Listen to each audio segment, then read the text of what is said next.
Okay, so chapter 4.4 talks about statistical paradoxes, and we're going to look at the two occurrences, the most common occurrences that occur. Um, the first one is you do better in each case, but worse overall. And that seems kind of weird, but it is possible. And notice here we have two players, Shaq and Vince. And Shaq gets 4 baskets out of 10 attempts in the first half, whereas Vince gets 1 out of 4 in the first half. So in the first half, Shaq does better, 40% versus 25%. In the second half, Shaq also does better, 3 out of 4, which is 75%, versus 7 out of 10, which is 70%. So first half and second half, Shaq does better. But overall, Shaq only made 7 out of 14 shots, which is 50%. And Vince made 8 out of 14 shots, which is 57, a little more than 57%. So actually Vince did better overall for the whole game, but did worse in each half. And so that's one of the things occurred. And notice that the reason is because things are divided unequally. Okay, we have 10 versus 4, and then we have 4 versus 10. So because the groupings on these pieces are not the same, you can look better in each part and still do worse overall. That's the first case. The second case is false positives and true negatives. And they're going to talk about mammograms. And so we have mammograms to look for abnormality, swelling, and they have malignant, which are cancerous, and everything else is benign. And they're saying that 1 out of 100 breast tumors is actually cancerous. So you get a patient mammogram and it comes back positive. Should you be afraid? And now they're saying in this case that this particular screening test was 85% accurate. So that means it correctly identifies 85% of malignant tumors as malignant and 85% of non-malignant tumors as benign. Now, because it gets 85% of them right, it gets 15% of them incorrect. And so that's what we have to look at. So they did a study here on the next piece. So we have a table where they did 10,000 mammograms. And since it's 1%, 100 of them should have tumors that are malignant, whereas the rest, 9,900, are benign. Now, when we look at those, we're going to say, okay, well, 85% were diagnosed correctly for malignant. So 85% people were given a test that said you have a cancerous tumor. The other 15 people who really had cancer were told that they didn't. And when we look at the benigns, 85% were diagnosed correctly, and 15%, which is 1,485 people, were told that they had cancer.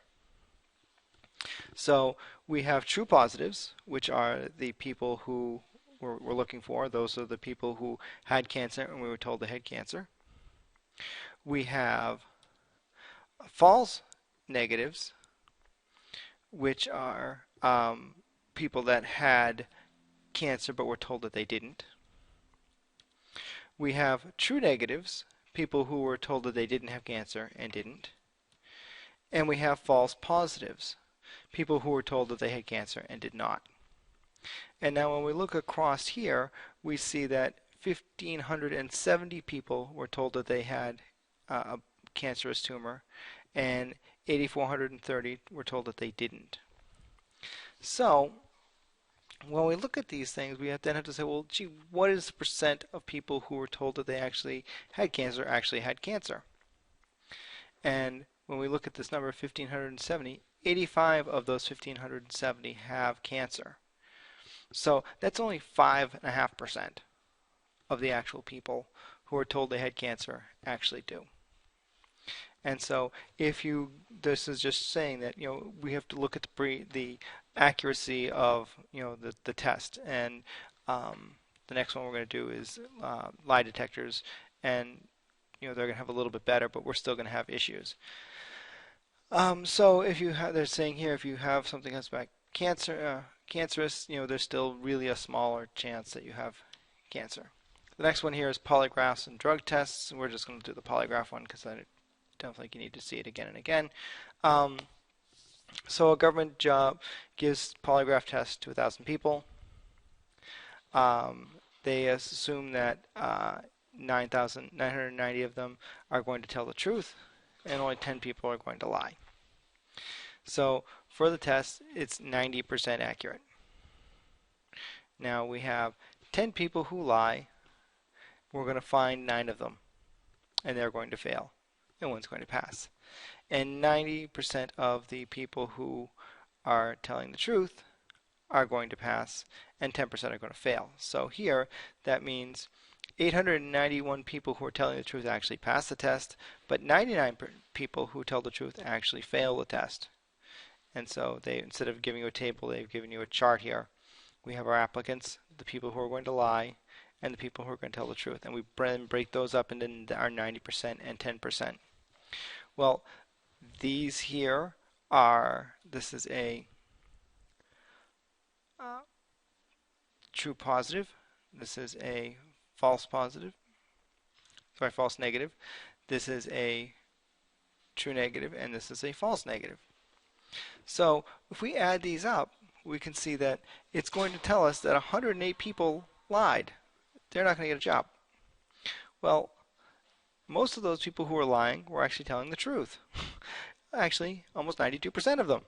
So we have to look at, when we have these tests and they're not 100% accurate, we are going to have, A and B, alpha and beta errors. Alpha, beta errors are